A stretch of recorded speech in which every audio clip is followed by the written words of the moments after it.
ASEAN Breakfast Call Dialogue, widening your horizons. Hi, this is Arlene and you are listening to Durian ASEAN. Today we at our third segment in our ABC dialogue. We have, of course, the infamous, or should I say famous?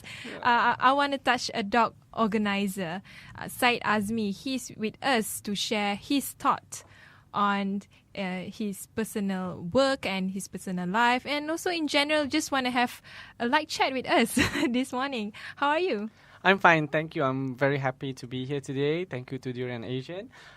This is my first time and I'm very happy to be here. By the way, I forgot to introduce you. You are actually hashtag Tamak Pahala. Oh yeah, I use a hashtag Tamak Pahala. It reads in English as greedy for good deeds. Yeah, that's it. So just perhaps a bit of introduction about where you come from and what you do before the incident. Before the incident, well, I'm actually working full time as a pharmacist. That has been my full time job, but under this company, I actually have a lot of free time. So during my free time, I actually like listening to ideas. But then again, you come to a point that listening is not enough, and you become a doer. So when you hear a good idea, feasible, doesn't cost much, and all you need to take is guts and do, then that is how it started with everything else. And I actually made lots of friends from that, and more ideas coming in. You give out more, you get more. When do you actually started to be part of this community or work together with a few people? Is it even an organization, by the way? No. Me and my friends, we do it individually. Most of my friends are actually unsung heroes in their own field, surprisingly. But yeah, few heads is better than one. So it's a certain project, we actually do it together. So to come back to the question, like when did I started it? It's probably because when I started to work far away from my parents. I'm a KL boy, but I work really far away. And basically, the best condensed version is I'm always worried if anything happens to my parents and you're not there. So the best person to help them out is actually the neighbors. So that is community. So because of that, I live in Taman Tun, Dr. Ismail. And because of that, what we do is actually we try to engage good neighborly behavior. Visit our neighbors, smile, say please, say thank you, visit them. And we do activities. One of the best ones that people remember me was we have a big rambutan tree in the house. So we post... In Taman Tun. Out of nowhere.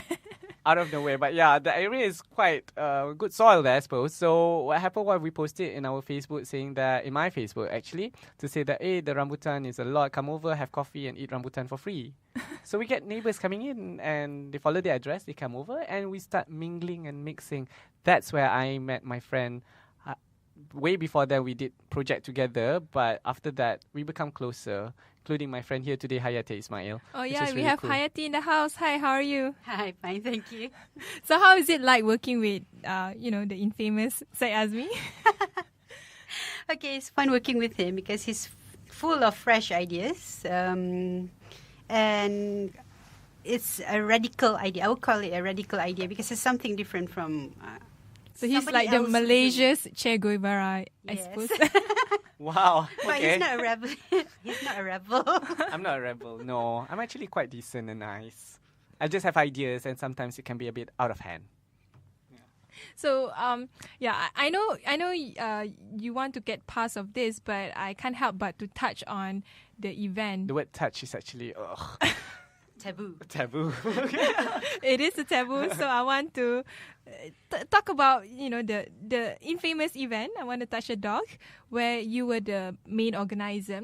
So how's the feeling, after all this mayhem and all that? I'm still in shock that the world find it interesting about an event where you just try to touch a dog or overcome your fear. That one I found it a bit wow, like okay, because it sounded so lame. I keep telling people that I do not know how's the right way to do it. There is no manual in the world that can teach you how to touch a dog. I don't think there's a book on it even. But in our Malaysia context, when I did it, was simply because to prevent the feeling of curiosity and scared if you actually see a dog in distress. So by coming over to the event, you actually can learn how to actually calm the dog, pet the dog properly, and just take it out of harm. So that was actually the whole idea. But after that and all the mayhem that's coming on to the press and the media, how I feel about it is basically I feel sad for a few things. Actually, one of it was past few days after that, I cannot join my own event because of people are angry because they were misunderstood. And partly because I see the other side of my own countrymen Malaysian who can be a bit harsh in the way they actually try to teach me the right and wrong, but the method I think was a bit harsh towards some words that I think that I've never heard for a long time. That part makes me sad. And until today, I was still wondering like why we have this kind of society. So it's a bit more sad. But you're used to organizing events that touch on religious sensitivity, especially in Malaysia. Correct. Everything that me and my friends do, it's normally about based on religion, because we believe those are the things and that we should actually know, but it's forgotten because it's just too small. For example, if I can share now, it's the chicken slaughtering. So yeah, it sounded like what? You can just go to, Tesco and get one. But it's true, but there will come a time where you actually have a live chicken and you would like to slaughter it yourself. And in Islam, there is a proper way to do it, and it's actually very simple. I actually slaughtered 3 chickens myself. After the slaughtering of it, and we take out all the feathers, we actually donate it to a poor family based in Gombak. It's about 30 families there. So those are the kind of activities we do. But of course, it's not controversial. But we do many things like that based on religion values that we actually promote. But normally we open it all to public. It's not just for Muslims. All for Muslim and non-Muslim alike. Yeah. And another event which is also almost causing controversy, but not really, which is the Jemaah praying on the street. Wow, that one was an impromptu idea by Hayati, actually. She actually was actively... She's the one She's the one. I was the one who actually... Guilty. But we all have our own different event function there. Hayati did a pop-up job interviews for the homeless. There were about 400 of them on that time. And basically, we had a different soup kitchen on the same night. So they gave out the food. And we have a different team that gave free clothing for them to feel more confident about going to a job. Street bazaar, we call it, correct? And in the end, but before we start, we actually teach them how to actually, we actually pray Isha together that night with the public and the homeless. And that one caused a bit of controversial because it's a big thing where there's a gathering of people, but our conscience was very clear. The objective was really good and subtle to take them off the street and to actually make them stand on their own again. So I guess it was a bit controversial for quite a few days. Because you're not promoting the mosque as the place to pray instead of doing it on the street. Right. The mosque thing was because we actually say that the mosque is a bit far, and then we do not know how to actually approach the mosque, or the people actually felt that they are not welcome. But those are issues or hearsay. So I wouldn't say it that way. It's just at that moment of time, we thought we just do it something where the public can join and see. And it was quite a wonderful event. Would you like to add anything, Hayati, on that? Yeah, actually, it's all video in Astro Awani called You Wartawan Anda Tamak Pahala. You can watch the video there. Hashtag Tamak Pahala. No, was it hashtag? I think it's just You Wartawan Tamak Pahala. But you can watch the whole event. It was recorded, and it was a beautiful event where we start with the prayers. Then we told the homeless that, okay, if you want the clothes, if you want all the toiletries, you have to pray with us first. Because it's good to do something good. And you can see some of them like shying away and ask us like, boleh semayang ke? They don't know that they can actually pray anywhere, everywhere. Yeah, that is what we are trying to promote. Some of them said that we've never heard the word Allah for so long. That's very sad because nobody approached them that way. So, but that also shows that religion has become something very exclusive to a certain society only. Right. It's not reachable to those who are socioeconomically unfeasible. Well, we actually have to see who do you mix with. and what do you talk about, and whether you really want to reach out or not. So those are many factors. We didn't know that they never heard of the word Allah for the past 15 years. We didn't know. We just say the things that we wanted to say was to say Bismillah before you eat and things like that. So now we know and we learn from it. And to me, just emulate what we are doing or do it something better because it's never too late. It was supposed to be done yesterday, but then again, it's never too late. We still can continue doing it. Anybody can pick up that part. It doesn't cost you much. Off air, you have this idea of trying to encourage people to read more, and you want to use the word Iqra. Right. Wow. Yeah. Iqra means read. Read. But wouldn't Simply this cause like religious sensitivity within this complex society in Malaysia, where every Arabic word is associated with Islam rather than Arabic word? I guess when I promote that project soon, after I have the poster ready, then I think I'll probably deal with it after that. Just like the dog issue, perhaps. Because I still think that it's actually harmless. It's just an Arabic word. Mm-hmm. So, what drives you to be part of, a person that wants to do something for the community? I know you mentioned earlier about the importance being a good neighbor or having neighbors to take care of another neighbor. But other than that, like, what drives you personally wanting to do more for other people? I think this is the same as all my other members or friends actually believe. You see so many hardship or so many stories. One of the favorite lines is, "Oh, look at this, they did it in UK. We can never do it here in Malaysia." I don't like that because you actually have to try it out first before you say it's possible or not. So that's kind of like a challenge. Or my friends normally love to actually share like, okay, look, this person, they need this. What can we do for this? So we challenge ourselves, and Hayati always comes up with something like that, and we will like say, okay, let's do it. Before I say, but do we have the money or things like that? And I say, no, we don't need money for this. Okay, let's do it then. So he's talking about you. No, we are never worried about money because most of our projects are basically free. Mm-hmm. So people just come in.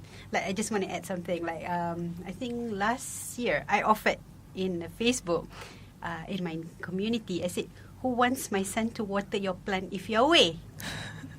Nobody responded. I think everybody is like so paranoid. So there's no neighborly. Even between neighbors, you don't trust each other. I say it's just like it's not like in the past. In the past, Yeah. like for example, during Ramadan, you would exchange kuih, food or food with neighbors. Chinese New Year, Chinese neighbors will be sending you all these peanuts, everything, and then Hari Raya you'll be sending rendang to them. But you don't see it happening now. Yeah, it's not happening as much as before. And why do you think it's like that? Why our society is becoming more cocoon towards their own lives rather than trying to understand, there it's are people actually, outside them? I actually blame technology. Actually, because one of the reason when we heard this problem of people don't come out to be neighborly, we actually came out with this idea within 48 hours of having a sports day. Right? And this is where any country in any part of the world can do. What we did was we actually, in Malaysia, we have things like Tinting or Gala Panjang or Rounders and games like that when we were younger. It depends on which generation who is hearing right now. So that means, how old are you? Okay. Always so sweet at a certain age. Anyway, what we did was we actually posted on our Facebook saying that let's have a picnic at this hour around 8 o'clock in the morning. Bring your mat, bring your food, share your food with the people who's coming over and play games. And surprisingly, most of them are actually in their 50s who come over. And they say, "Oh, I remember how to play this game. This is how you play it," and start showing off to their grandchildren or their children. This is how you play it. So that's where the neighborly bonded. From that onwards, people were waiting like, what's next? What are you doing next? So those things are cheap. Actually, you just have to get like empty tin cans. For the coconut bowling, you just have to find a coconut, So I guess every country in every part of the world can start something like that. The reason why I say technology, because you want information, your hunger for information, your hunger for every second of gossip, or playing games and things like that. So you are stuck in your own cocoon that you actually create yourself. And you also get scared of reading all the negative news outside that you think that is happening just behind you. So then you put the trust in question without actually try to actually believe there's goodness in everything. So that's why I'm telling people saying that I blame technology. Me myself needs to be blamed at times because I have like a phone and an iPad at one time, and I will do this and will do that. Mostly not communicating to my parents, or sometimes it happens that way, or even to my friends. So I blame that is one of the reason why. But technology, we cannot avoid technology. I mean, it will be part of the modern life in probably the future of the younger generation. So for us, what we can do is organizing all these events that has community theme on it. And for I Want to Touch a Dog event, of course, it is somehow a community theme because a lot of those came there were Muslim and non-Muslim alike. And you said non-Muslim bought a lot of the clay? Yeah, it's actually a clay cleansing soap. It's not really a soap. Why I didn't read it on newspaper about it? Oh, Yati, maybe you can talk about that. That is what, when during the press conference, I mentioned to them that I was really disappointed that none of the local media picked up the Sertu ritual that we did there. While in Washington Post, BBC, it was mentioned about the ritual, cleansing ritual.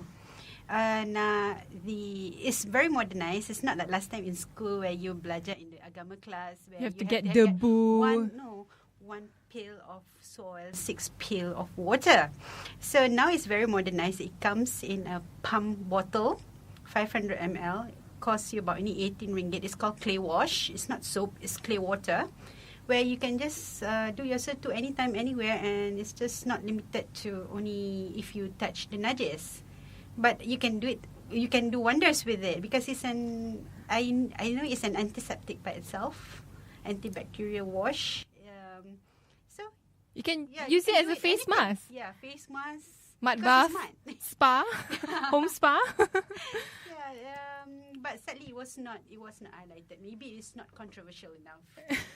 So that's the hunger of Malaysian media, I guess. It has to be controversial enough. But one thing interesting that that caught my ear was you said that majority of those who bought that clay, what do you call it? Clay wash are the non-Muslims. Yeah. Because I think they are more sensitive towards their Muslim friends. Whereby one of them we asked, she was an elderly Chinese lady. I asked her, why do you need to buy this like 3 bottles? She said, I have dogs in my house and I have a lot of Muslim friends. So when they come over to my house, in case my dogs leave them, I can get my Muslim friend to wash it, to do the Sertu in my house. And at the same time, most of my Muslim friends are worried about the cutlery drinking from the glass in my house. So I can just do the Sertu cleansing and let them use the kitchenware or utensil in my house. So I was a bit touched because she was thinking about her Muslim friends. So there's no issue about race in this country. It's just like whether you want to make it an issue or not. Because they tend to respect each other. So it shows that Malaysian, when it comes to the grassroots, they are actually quite sensitive towards other races, other religious practices. Is that true based on your experience? I know you hold a lot of different like religious theme or religious based community activity. I'm actually, that is something new that I found out after the dog event, if I can call it now like that. That there are many genres on it, which makes it colourful on one part, but which also makes it a bit difficult to actually gauge what were they thinking. I thought we all came from the same school of thoughts. So those are new. To tackle that, I actually think that is something that appropriate authority should actually get it into, and not a nobody like me. So somebody now, just to be clear. But the good thing about knowing all this now, meaning there is a hunger of knowledge. So I see things positively from time to time. Somebody probably have to work a bit harder now to actually explain the state of our country. But as layman, my advice is actually to show that we actually have to agree to disagree, have an open mind, listen more, read more, think more, and actually find out in a way that we can actually live in harmoniously. With information, people will understand instead of just saying no to something straightforward. We will take a break. When we return, Syed Azmi will share his other projects that doesn't involve dogs. ASEAN Breakfast Call Dialogue, widening your horizons. Hey, this is Arlene, and we are continuing our discussion with Syed Azmi. Hey. Hey. And of course, his partner in crime, Hayati. So, Syed Azmi, first of all, I know that you are famous for being the organizer of I Want to Touch a Dog, but you also have these other awesome projects that is either ongoing or is you have organized it before, or you will be organizing sometimes in the future. Correct. And the first one I want to touch on is the free market. Oh, Yeah, best. it's not economic principles. It's not, and it's not controversial. It actually is controversial because people keep saying that why is it free? You should charge something. Well, the free market concept is actually brought up by our dear friend called Ahmad Imran. And what he did was he actually shared with us this product, and this is how it happens. Now, let me give you a scenario. Listen carefully. You can actually do it straight away after this or the next day after you find the stuff. So this is what you do. You actually look around your house of the things that you no longer need. The word is you no longer need, okay? Put it in boxes. Make sure that it's actually in good condition to be given away to someone else. When you hear the word given away to someone else, the first thing you are thinking about is the old folks' home or the homeless or the orphans. Now, but this is a bit different. You do not think that, a Prada tennis racket, somebody would want it because they don't know a value, okay? But there is a right clientele for everything. Or a bread maker. You cannot just give to an old folks home, this is a bread maker. No. So what you do is, what we actually suggest is we open up an event where we give out space to people who wants to bring the things that they no longer need. And from there, they set it up just like any market. Now, when they set it up and everybody is ready, exactly at a certain hour, like say we start at 9, so they come over at 8 to set up their booth or their table or their mat of things. We will actually open up exactly at 9 for the public to come over and take the things for free. When you say take, it comes with a catch. You actually have to ask, let's say, to say, oh, you have a bread maker, can I have that please? And then you as the contributor would say, yes, it's still in good condition. Yes, you can please have it, enjoy it. Thank you very much. You're welcome. That's it. That's the currency of trade. It's called kindness, which is very scarce. It's called kindness. Again, it's called kindness. So now, when that happens, so you're giving away a thing that you no longer need, but to someone who actually wants it. So the item, which is in good condition, is going to be in good hands. But the idea is not new. I mean, The idea- globally. Globally, is not new. It's just that some people change it into flea market where you charge like RM1 for one item and you can use the money for charity. But that would be different, just like any economic principles that we have right now. Now, the free market concept is actually for people who actually wish to be in charity. And you do know that nowadays, even RM1 is considered a lot. So when you have things like that, and you do not know, let's say you have given him for free the bread maker, you do not know with that free bread maker, he can actually make bread and sell it. Mm-hmm. And your charity work goes triple fold just because of that. That is the free market concept. Now, the thing is, do not go and look for the organizer and say that, oh, I have 20 pairs of shoes, I want to give it to you for your free market. You cannot do that. You actually have to be there because the act of kindness goes both ways. The So owner and the you're recipient. looking like beyond just products. It's also the value of The value. conducting, all this activity with each Correct, other. because Human engagement. Correct, because that is the part that is more than that. The kindness is something that is so hard to get, and we want that thing back. Mm-hmm. In KL especially, we normally do our free markets in KL. This coming 24th will be our 23rd will be the 20th free market that we are actually doing it together with friends. Are so you it's- guys doing this like continuously? Is this because Malaysian love free stuff? We actually open it up when we have free place and free time to actually do it. But it's only 2 hours. Trust me, you do a good event, your items will finish within 25 minutes. You'll be surprised, a lot of Malaysian are hoarders. Hardest. But when they... We buy things that we don't need.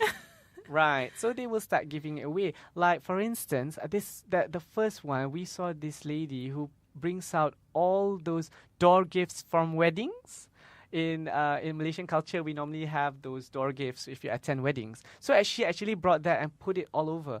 And we were thinking like, okay, who is going to take this? Surprisingly, there are people who say that this is so nice. Where do you get this? And at the wedding, wow, I never get this kind of things at this kind of weddings because they don't attend a different social strata kind of wedding. So to them, it's valuable. To you, probably, it's nothing. So you see the beauty of it is because you engage and being neighborly at the same time, and the act of kindness is actually there because they appreciate it. But why only through such event that the act of kindness, is encouraged? Like why we are not practicing it like in our daily lives? Oh, you can actually. It depends whether you want to or not. So, but why it's not there within the Malaysian society? Well, what happened exactly within our lives that we suddenly forgot to be nice to each other? Like you say, we're in a cocoon. Like we only take care of ourselves and we forgot the value. Imagine this. I think it happened to any Malaysian here. So you read a lot, especially online, and then somebody comes to you, hey, hello, sir. No, I don't want to buy anything from you. No, I have it already.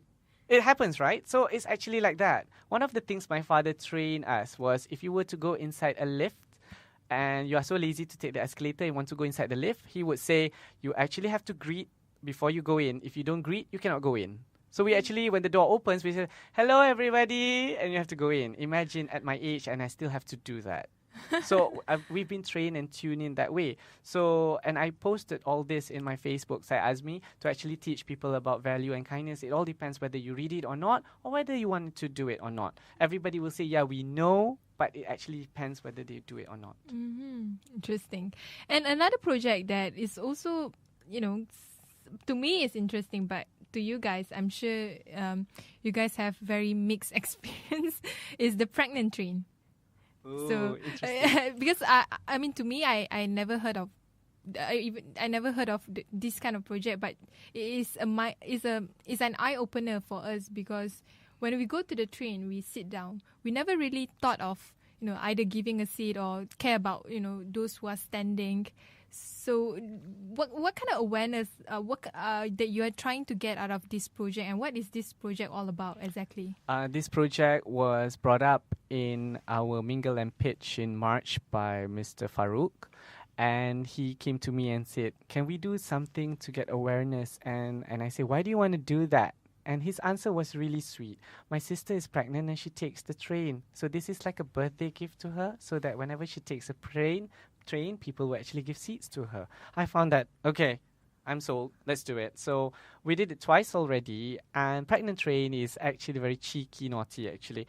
We call up girls, if I say ladies, we even had one grandma one time come over to the party, in the sense of they actually have to put in big empty pillows or balloons underneath their blouse to look pregnant. Okay, that is the whole idea. That's why the project was grand, in the sense of everybody suddenly wants to be pregnant. And when they come over and they actually act pregnant, you actually should see they waddle like a duck. They would just say, oh my God, my back, or feel like vomit, Malaysians morning can sickness. act, Oh yeah, they love to act, especially when they know that they're on video. And what they do is they actually approach the people who are actually sitting down, and they just want to see the reaction whether Malaysians actually stand up and offer them seats. So if they do, they are given a token of appreciation in the sense of chocolate or a button badge.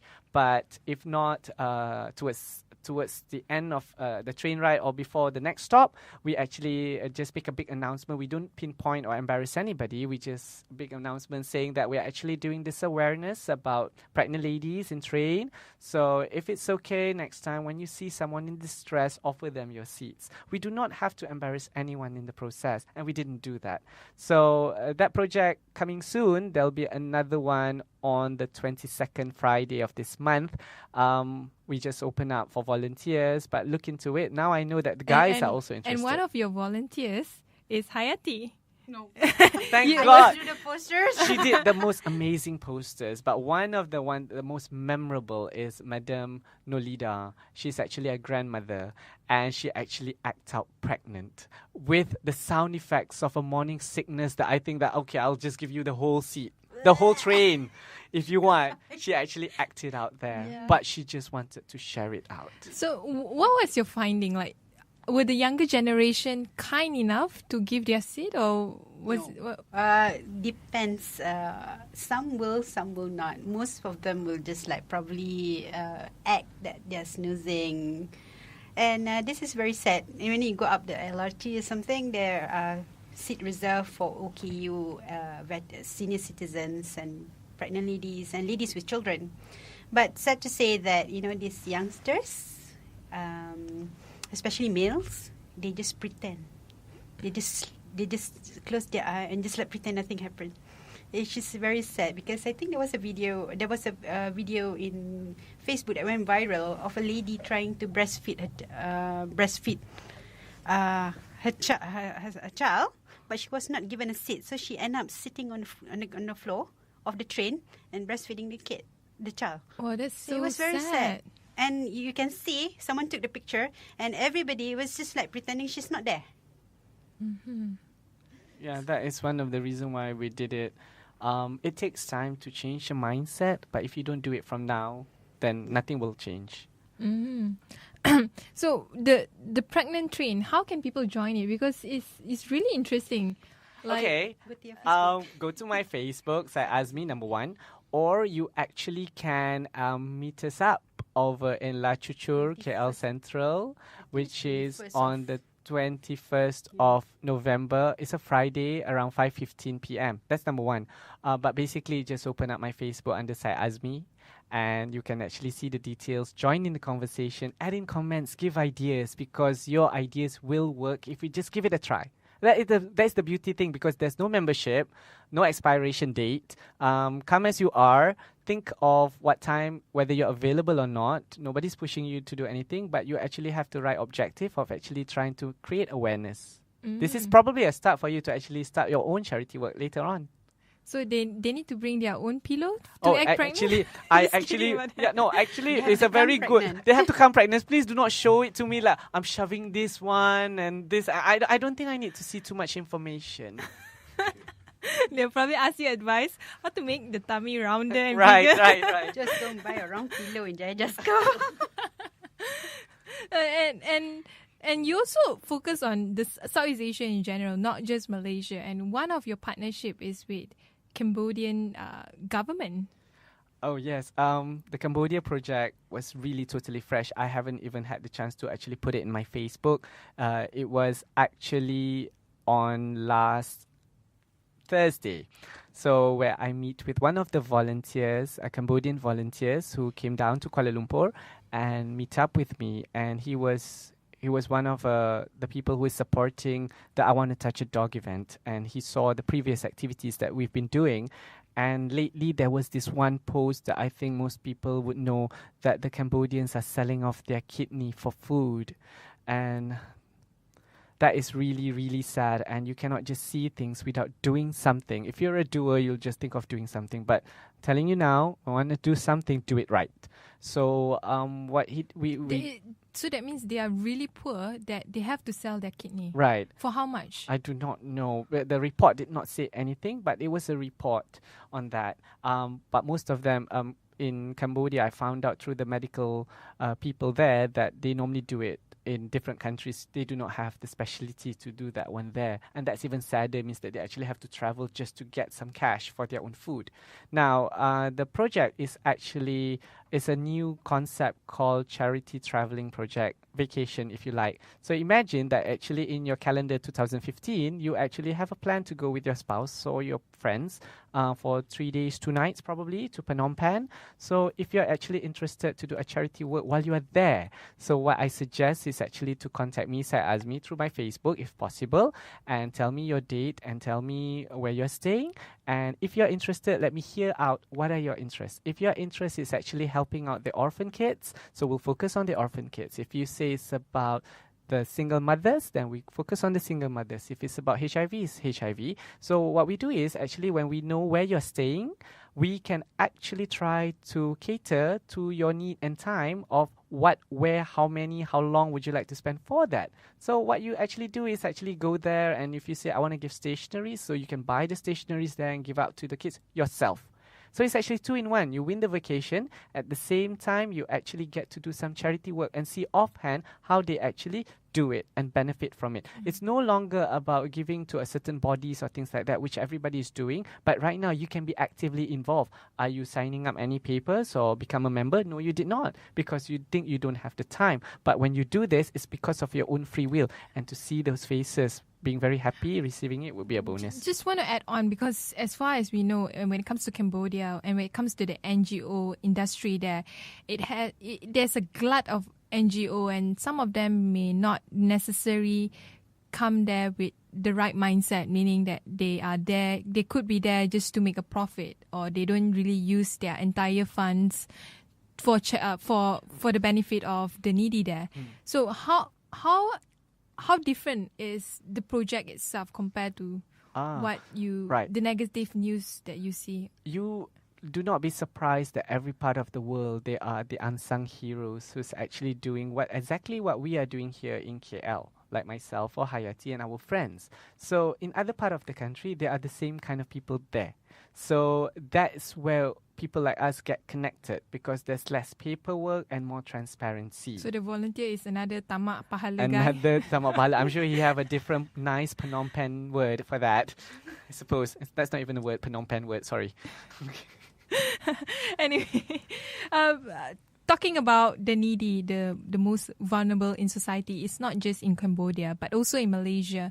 And you earlier on off air, you share with us that you were working with the Alam Flora to highlight the plight of the workers there, which is interesting because when we think about Alam Flora, we don't really think about the people working behind, making sure that our garbage are being picked up on time and all that. Well, there's one sentence that I wish to actually emphasize. Under my team members here, we all agree that the word poverty or poor in Kuala Lumpur urban right now goes under the middle income as well. We consider the middle income as poor. I'm sorry, it's not about a definition, but we saw young parents nowadays having 2-3 jobs at the same time just to make ends meet, or actually just to catch up with the Jones. So we think that is considered poor, that we are also trying to figure out a way to help them out. Having said that, back to the Alam Flora, it's a beautiful project that was brought to me through a group, another unsung hero group called Kengkawan Project, Friends Project actually. And they actually suggested that to ask me to join them to actually find people who wants to volunteer in giving away free breakfast meal to 400 Alam Flora workers on one particular morning on the date of 23rd of November. 4 a.m. At 4 a.m. in the morning, we'll serve them breakfast.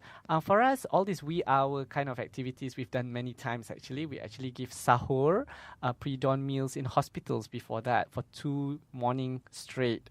But for this Alam Flora, it's still open. You can read it in my post, Syed Azmi, and you can actually join in. You can actually chip in money if you want, or you can give your time. But remember, it's actually 4 a.m. You actually have to be there.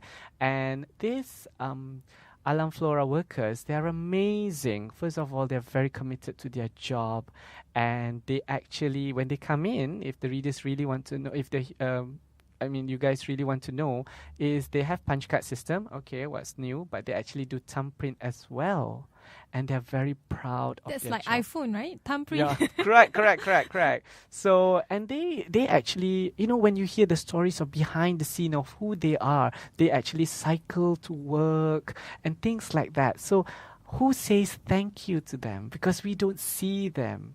And one of the comment that I was reading by Tiara, she said that, yes, if you want to say thank, put your rubbish properly, not just dump water waste inside there, because they have to carry it and things like that. So pity on them. You want to say your thanks, you actually put it in proper plastic bags and tie it properly so it's easy for them. That's how you say your thanks. So this project, I think, is going to be massive, and it's not going to be a one-off probably. We just have to actually execute it coming soon to actually prove to the public it can be done, and you don't need a group to do it. And if not, why not you just join us to actually distribute and serve them breakfast the way we want to be served breakfast. So Hayati, what is the reason behind having this project, trying to highlight the people behind Alam Flora? Like, what are the inside stories that you guys wanted to highlight? They are known as the garbage men. And you never want to know. Most of them will say, oh, they are foreigners. So what? If they are foreigners, they are still human, right? But you said earlier off air these that... are locals. Yeah. But, Alam Flora only employs Malaysians, right? priority is Malaysians. But because it's a hassle to employ foreigners because you with the permit, with the levy, so they prefer to employ Malaysians. And what I heard from someone who is linked to Alam Flora, these people, when they want to retire, they actually want to hand over their job to their child, because most of them are uneducated. They are very poor. They couldn't afford schooling, so they couldn't afford schooling. Yeah, even though our schooling, I thought our schools are free. You'll be surprised. I can tell you how many of our Malaysians are not attending school because they are poor. I'm going to capture this one bit a bit. I did an interview with mothers who actually homeschool their children. And apparently, it's cheaper to homeschool than that. But that's going to be another topic next time. So they want to make sure that their child has a future. So they will, before when they are about to retire or something, they will go to their the person in charge and say, "Okay, I'm going to retire. Can you give my son my job?" So it's like an inheritance, which I think is very sad because they don't have education. They are illiterate. They don't know how to read. Don't know how to write, and that's the only job they know how to do. And we are looking at them. Most of us are looking at them as filthy people, dirty people. So they should not be the way, because without them, your garbage will be sitting in front of your house. Mm-hmm. So it's interesting that you guys are actually highlighting people from a social background that no Malaysians want to know, actually. But Correct. why? But why? Because we care. We are actually a society that cares. And yes, probably when we started all this kind of these new unsung heroes that we call them, nobody actually thought of it, or they found it impossible to go near. But Alhamdulillah, because of the network that we built, we hear these kind of stories and we try to actually go beyond that. I'm going to share you with this before, in just a short one, was the blind. Have you ever thought of doing something with the blind? Do you know that the blind can do something for you? Now, this is a project that's coming soon. The blind are going to come out with a piece of paper. They read this thing called Braille. So basically, imagine if the Braille is written, "Thank you for reading with me." That's the Braille. And then below that, that's the ones in alphabet. "Thank you for reading with me." And can you imagine a Braille man take your hand and say, "This is how I read," and teach you how he reads the Braille? And how do you feel just thinking of it? Just thinking of it would be like, wow. So we're going to have a project with the Blind Association to actually teach the public that please take care of your eyesight. Not appreciate it. Read a lot before the time comes that you probably don't read. Mm-hmm. There. So any last comment or last words before we wrap up? What kind of message you want to convey to fellow Malaysians, to people around Southeast Asia? Okay.